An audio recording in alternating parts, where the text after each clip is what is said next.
সব মেয়েদের কাছেই কিন্তু লিপস্টিক খুব প্রিয়। তো এরকম একটা সুন্দর নিউড শেড আমি নিয়ে নিয়েছি ফেসেস ক্যানাডার। তো ওটাই দেখছিলাম যে খুব সুন্দর হয়েছে, তাই খুব খুশি হয়েছি, দিনটা ভালো হয়ে গেছে। তো চলো ডে 8 ব্লগে সবাইকে স্বাগত। তো সামনে যে পান্ডা দাদাটাকে দেখতে পাচ্ছ, তার আজকে কিছুই নয়, বিয়ে বাড়িতে যাবে বলে পাঞ্জাবি কিনতে এসছে। তো আমাদেরকেও মানে লগে করে উঠিয়ে নিয়ে চলে এসছে। তো আমিও চলে এসেছি, কী আর করব। তো গিয়ে একটু আইসক্রিম খেয়ে নিচ্ছিলাম আর জীবনের ব্যাপারে ভাবছিলাম যে কি করব গাইস, জীবনে কিছু করার নেই, এইসব ভাবছিলাম। ভাবতে না ভাবতে আমাদের ডাকছিল আবার, দেখ দেখ পাঞ্জাবিটা ভালো কিনা। তো বললাম হ্যাঁ ভালো, সবই ভালোই বলতে হয়, খারাপ তো আর বলা যায় না। তারপরে টানতে টানতে নিয়ে গেল একটা জুয়েলারির দোকানে। ভাবলাম বউয়ের জন্য হয়তো সুন্দর সুন্দর জুয়েলারি কিনবে, কিন্তু আমার ভাবনাটাই ভুল ছিল।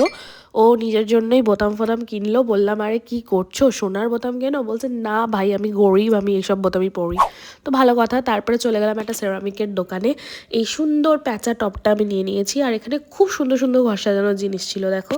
আর আমাদের দোকানের উল্টো দিকে একটা দাদা বসে, ফুডিজ সায়েন্টিস্ট করে, একটা কার্ট নিয়ে বসে। খুব সুন্দর সুন্দর খাবার পাওয়া যায়। ফার্স্টে কফি, আর এখানে টাইফো নিয়ে নিয়েছি। আর এই গন্ধরাজ মোমোগুলো তো দারুণ, সাদাটাও কিন্তু গন্ধরাজ মোমো, তো অসাধারণ খেতে ছিল। আর তারপরে দেখলাম শর্মা নিয়ে চলে এসেছে, আর বলছে আই লাভ শর্মা। আমি বলছি আমাকে দাও, আমাকে না দিয়ে খাচ্ছ তো? একটা বড় একটা কামড় দিলাম গাইজ, আর দিতে চাইছিল না। তারপর মুখেরটা মানে শেষ হচ্ছিল না, তাও বললাম না না আমি খাবো। ঠুসে ফুসে নিলাম সব একেবারে। তারপরে এলো আমার রিং লাইট, অর্ডার দিয়েছিলাম। তো খুব সুন্দর রিং লাইটটা, কিন্তু বাক্সের ওপর বাক্স ছিল, জানি না কেন।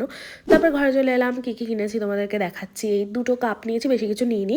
ওই প্যাঁচা ইয়েটা নিয়েছিলাম, ব্যাস আর কিছু না। তো চলো আজকে সব এইটুকু। ভালো লাগলে চ্যানেলটাকে সাবস্ক্রাইব করে দাও, এরকম কিছু শর্টস দেখতে গেলে। টাটা।